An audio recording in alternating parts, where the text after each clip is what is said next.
Hi, good evening friends. ஒரு எக்ஸலண்ட்டான ஒரு வாக்கியத்தை படிக்க நேர்ந்தது. ஆங்கிலத்தில் இருந்துச்சு. அதை உங்கள்கிட்ட சொல்லி அதற்கான தமிழ் மொழிபெயர்ப்பையும் சொல்லி அது சார்ந்த என்னுடைய எண்ணங்களையும் உங்களிடம் பகிர்கிறேன்.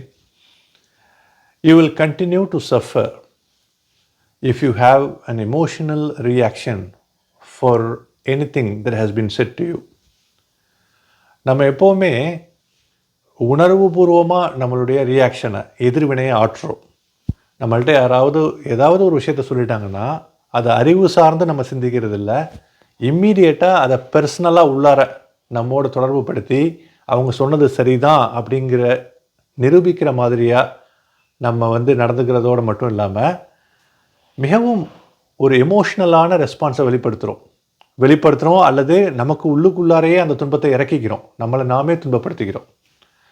எப்போவுமே ஒருத்தவங்க ஒரு விஷயத்த சொல்லிட்டாங்க, அந்த விஷயம் நமக்கு நம்ம பாதிக்கிற அளவில் இருக்குது, நம்மளை பற்றி அவதூறு கூறுவதாக இருக்கிறது, நம்மளை பற்றி தவறான ஒரு விஷயமாக அவங்க சொல்கிறாங்க, அவங்க நம்மளை பற்றி சொல்கிற விஷயம் சரியே இல்லை அப்படின்னு நமக்கு தெளிவாக தெரியுது.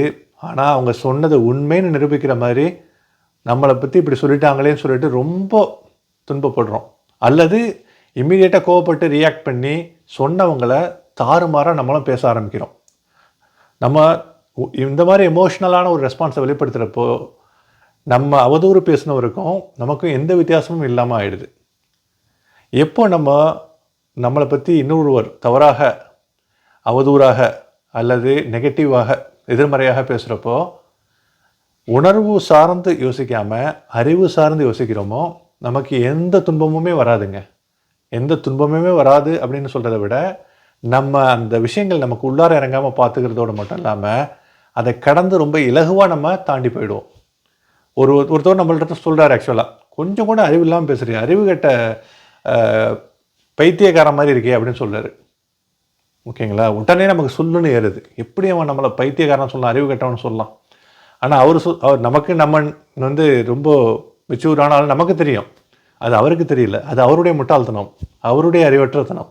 அவருடைய அறிவற்றத்தனத்துக்காக நமக்கு ஏன் நம்ம தண்டனை கொடுத்துக்கணும்? கொஞ்சம் அறிவோடு சிந்திச்சா அப்படியே அந்த இடத்த கடந்து அந்த மாதிரி இருக்கிற ஆட்கள் இருக்கின்ற இடத்தை இம்மீடியட்டாக அந்த இடத்தை விட்டு அகன்று, அந்த சூழலை விட்டு அகன்று போயிட்டு அந்த நம்ம மனதை இம்மீடியட்டாக வேறு ஒரு சப்ஜெக்ட்டுக்கு மாற்றி மனசை சந்தோஷமாக வச்சுக்கும்.